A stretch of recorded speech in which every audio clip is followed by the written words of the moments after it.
தமிழ் வார்த்தைகள் வந்து ஒவ்வொன்றுக்கும் வேறுபட்ட அர்த்தங்கள் வந்து இருக்கு. எப்படி அப்படின்னு பார்த்தோம்னா, சுடுகாடு, இடுகாடு. சுடுகாடு அப்படின்னா இறந்து போன உடலை வந்து எரிக்கிற இடம், அதாவது சுடுற இடம். அதுக்கு பேர் வந்து சுடுகாடு.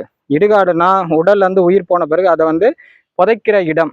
அதை வந்து இடுகாடுன்னு சொல்லுவாங்க. அதே மாதிரி பார்த்தீங்கன்னா, திருவிழா, கொடை விழா இது ரெண்டுக்கும் வேறுபாடு இருக்கு. உயிர் பலியிடாமல் கொண்டாடப்படும் விழா வந்து திருவிழா அப்படின்னு வந்து சொல்லுவாங்க. உயிர் பலியிட்டு கொண்டாடப்படும் விழா வந்து கொடை விழா. அதாவது கிராமப்புறங்களில் வந்து அம்மன் கொடை அப்படின்னு வந்து கும்பிடுவாங்க. இதை வந்து கொடை விழா அப்படின்னு சொல்லுவாங்க. அதே மாதிரி தான் வந்து தண்ணீருக்கும் நீருக்கும் வந்து வேறுபாடு வந்து இருக்கு.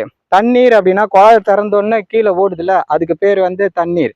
இதே வந்து அந்த டேங்க்ல வந்து தேக்கி வச்சிருந்தோம்னா அது பேர் வந்து நீர் தேக்கம். அதாவது நீரை வந்து தேக்கி வச்சிருக்காங்க. அதனாலதான் அணைகள்ல வந்து நீரை வந்து தேக்கி வச்சிருக்கிறாங்க அப்படின்னு சொல்றாங்களே, தண்ணீரை தேக்கி வச்சிருக்கிறாங்க அப்படின்னு வந்து சொல்ல முடியாது. ஸோ தண்ணீருக்கும் நீருக்குமே தான் இந்த வேறுபாடு இருக்கு. ஸோ தமிழ்ல 2 விதமான அர்த்தங்கள் வந்து ஒவ்வொரு வார்த்தைக்கும் தனிப்பட்ட அர்த்தங்கள் இருக்கு. அதை நம்ம புரிஞ்சுக்கிட்டோம் அப்படின்னா நமக்கு வந்து தமிழை புரிஞ்சுக்கலாம். தமிழ் உயர்ந்த மொழி அப்படின்றத நம்ம தெரிஞ்சுக்கலாம்.